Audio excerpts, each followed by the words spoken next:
BRS మహిళా నేతలు మహిళా కమిషన్ చైర్పర్సన్ కలిశారు. మేడం ఏంటి, ఎందుకు కలిశారు, ఏంటి అసలు సమస్య ఏంటి? మహిళా కమిషన్ ముఖ్యంగా ఈ పత్రికలో ప్రచురించబడింది. సమీక్షల కోసం మంత్రులు మహిళా అధికారులను ఇంటికి పిలిపించి సమీక్షలు చేస్తూ ఉన్నారు. అది సరైన పద్ధతి కాదు. సెక్రటేరియట్ ఉంది, చాంబర్లు ఉన్నాయి, అధికారులు నివసించే స్థలాలు ఉన్నాయి కాబట్టి అక్కడనే సమీక్షలు జరిపించాలి. మరి ఇంటికి వెళ్ళడం వల్ల ఇబ్బంది పడుతున్నారు అధికారులు. అది పేపర్లో వచ్చింది, అది నిజమా ఇది నిజమా తేల్చండి. ఒకవేళ నిజమే అయితే మంత్రుల మీద యాక్షన్ తీసుకోండి అని చెప్పి. అంటే కేవలం ఒక పేపర్లో కానీ ఒక టీవీలో వచ్చిన దాన్ని బట్టి మీరు కంప్లైంట్ చేయడానికి అయితే వచ్చారు. దానికి సంబంధించి నేను ఏమంటున్నాను, మహిళా కమిషన్కి ఏం కోరుతామండి? అయితే పేపర్లో వచ్చింది, మరి పేపర్ నిజమా జరిగేది నిజమా ఏదో ఒకటి తేల్చమని అయితే అడగాలి కదా. మేము మహిళా కమిషన్ దగ్గరికి వచ్చి అడగడం జరుగుతూ ఉంది. ఒక పిటిషన్ కూడా ఇవ్వడం జరిగింది. మరి పత్రికల్లో వస్తుంది, ఇది మంచి పద్ధతి కాదు కదా. పత్రికల్లో వచ్చినప్పుడు మరి ఆ పత్రిక నిజమా లేకుంటే జరుగుతున్నది నిజమా అవి తేల్చమని చెప్పేసి డెఫినెట్గా మహిళా కమిషన్ కలవడం జరిగింది. సుమోటో ఒకవేళ నిజమైతే సుమోటోగా కూడా వాళ్ళ మీద చర్యలు తీసుకోమని చెప్పడం జరిగింది. ప్రభుత్వం చెప్తుంది మా ప్రభుత్వం మహిళా పక్షపాత ప్రభుత్వం అని చెప్తుంది, మీరేమో మహిళలకు వ్యతిరేకంగా ఉందంటూ. మహిళా పక్షపాత ప్రభుత్వం అయితే మొన్న అందాల పోటీలు జరిగినప్పుడు వాళ్ళకి ఇబ్బందికరమైన పరిస్థితులు వచ్చినాయి. అక్కడ వాళ్ళ మీద చర్యలేవి, వాళ్ళ మీద ఎంక్వైరీ చేస్తామన్నారు. వాళ్ళు ఎవరో ఇబ్బందికరమైన పరిస్థితులు వాళ్ళని ఆడబిడ్డలను పెట్టినప్పుడు ఎంక్వైరీ చేస్తే రిపోర్ట్ ఉండాలి కదా. అదేవిధంగా మరి మొన్న ఆడబిడ్డ సునీతమ్మ కన్నీళ్ళు పెడితే ఆ కన్నీళ్ళు ఇట్లా కించపరిచే విధంగా మాట్లాడము, ఆడబిడ్డలు ఎక్కడ గౌరవిస్తున్నారు? ఆడబిడ్డ కన్నీరును దుఃఖాన్ని అర్థం చేసుకోలేని మంత్రులు ఉన్నారు ఇప్పుడు. మరి అది ఎట్లా నిజమవుతుంది? వాళ్ళు అనే మాటలు ఎట్లా నిజమవుతాయి? ఇంకోటి మహాలక్ష్మి స్కీమ్ అన్నారు ఆడబిడ్డలను 2500 మర్చిపోయినారు కదా, ఇప్పటి వరకు ఇవ్వలేదు. ఆడబిడ్డలు చిన్న విద్యార్థినులు పాపం గురుకులాలలో ఇబ్బందికరమైన పరిస్థితులు వస్తున్నాయి. వాళ్ళను ఎంక్వైరీ చేయండి, ఎందుకు అలాంటి సంఘటనలు జరుగుతున్నాయో రిపోర్ట్ లేదు, ఎంక్వైరీ లేదు. వాళ్ళ మీద కనీసం ఏం జరుగుతుందో తెలుసుకునే ప్రయత్నం కూడా మంత్రులు చేయకపోతే, ఆ శాఖల వారీగా సమీక్షలు జరగకపోతే ఎట్లా నడుస్తుందండి? ఏడ మహిళలను గౌరవిస్తున్నారు? ఇబ్బందికరమైన పరిస్థితులు ఉన్న మహిళలకు. మొన్న మహిళా మంత్రి గారు మాటలు విన్నారు, తను ఏదో ఇబ్బందికరమైన పరిస్థితుల్లో తను కూడా ఉన్నది. అంటే ఎక్కడ చూసినా ఆడబిడ్డలు ఏడ్చే పరిస్థితి కనబడుతుంది. మొన్న మహిళలు యూరియా కోసం లైన్లో నిలబడితే అదంతా ఏలన చేసే విధంగా ఆడబిడ్డలు సంటపిల్లలు ఎత్తుకొని నిలబడ్డారండి, సద్దిగిన్నెలు తెచ్చుకొని నిలబడ్డారు. వాళ్ళని కూడా కించపరిచే విధంగా చేస్తూ ఉన్నారు. అది పద్ధతి కాదు అని మహిళా కమిషన్ దగ్గరికి మహిళలను గౌరవించే విధంగా ఉండాలి. ఈ విధంగా పత్రికల్లో వస్తే మంచి పద్ధతి కాదు. పత్రికల్లో ఆ విధంగా వచ్చినప్పుడు చర్యలేవి? అరే గవర్నమెంట్ స్పందించాలి. ఈ పత్రికలు ఏ విధంగా ఎందుకు వచ్చిందని స్పందించి వాళ్ళే చర్యలు తీసుకోవాలి. మేము ఇవ్వాల్సిన అవసరమే ఉండదు జనరల్గా, కానీ మేము వచ్చి ఇచ్చేంత వరకు కూడా వాళ్ళకి తెలుస్తలేదు.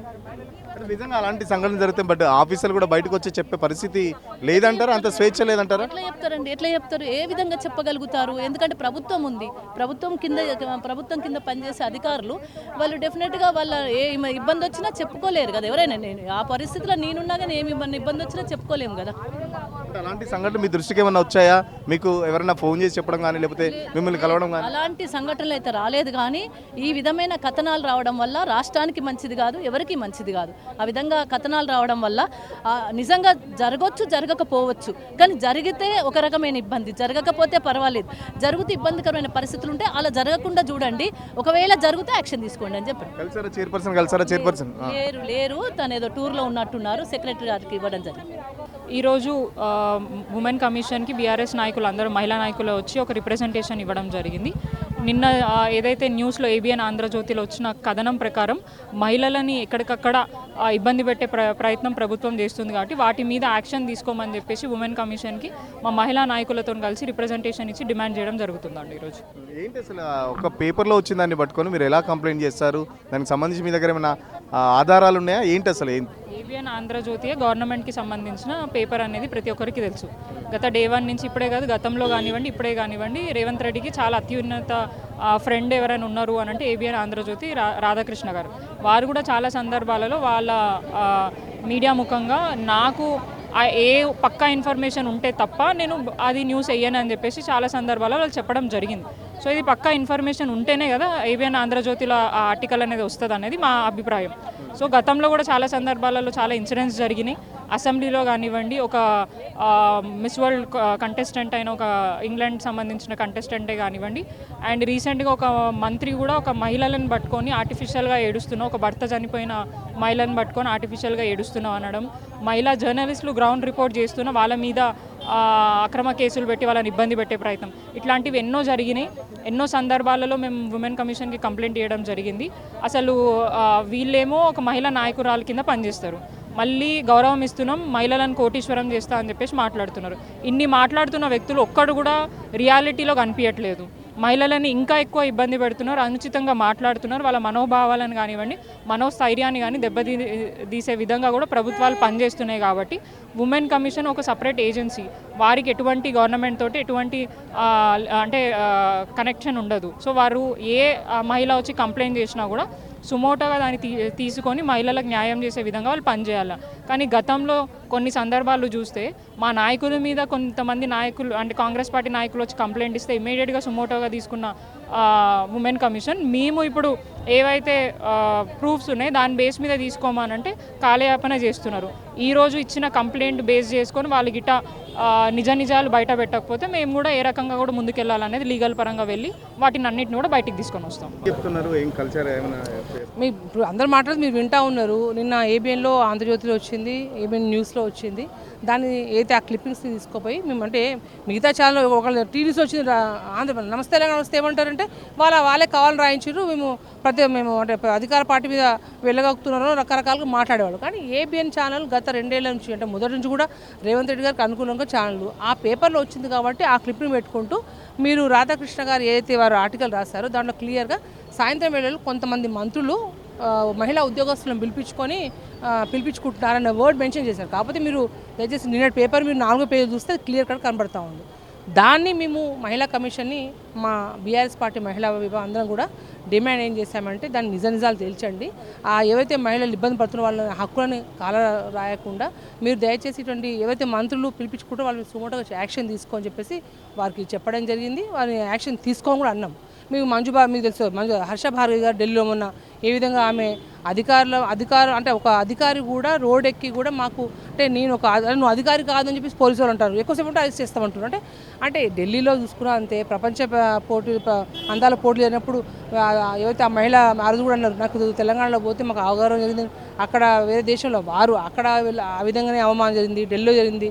మన యూరియాలో విషయంలో కూడా తెల్లారగట్ల 3 గంటలు లేస్తే మహిళలు చంటి బిడ్డకు పాలు ఇచ్చుకుంటూ కూడా క్యూ లైన్లో చెప్పులు పెట్టుకొని యూరియా బస్తా కోసం నిల్చుంటే దాన్ని సినిమా టికెట్ల కోసం మీరు నిల్చురా అన్నట్టు కూడా అవహేళన చేసిన. అంటే మహిళల విషయంలో ఏ మాట తీసుకున్నా కూడా ప్రతి విషయాన్ని కించపరుచుకుంటూ అడ్డగురు మంత్రులు ఏది మాట్లాడుతున్నా వాళ్ళకి సోయి లేకుండా మాట్లాడుతున్నారు. ప్రభుత్వం చాలా గొప్ప చెప్తుంది కదా, మహాలక్ష్మి స్కీమ్ తీసుకొచ్చాం లేకపోతే డ్వాక్రా ఉండాలని చెప్పేసి. అసలు మహిళల గురించి మాట్లాడే నైతిక అర్హత బీఆర్ఎస్కి లేదు అని చెప్పేసి కాంగ్రెస్ వాళ్ళు అంటున్నారు. మాట్లాడే బుద్ధి ఉండాలండి. మహాలక్ష్మి ఏడిచ్చి 2,500 ఇచ్చిండ్రా, తులం బంగారం ఇచ్చిండ్రా, ఫ్రీ బస్ అంటే ఫ్రీ బస్సు మేము వ్యతిరేకం కాదు. ఫ్రీ బస్సు ఇచ్చినట్టే ఇచ్చి బస్సులు తగ్గించుకోవాలి, లేకపోతే జుట్లు బిక్కోవాలి.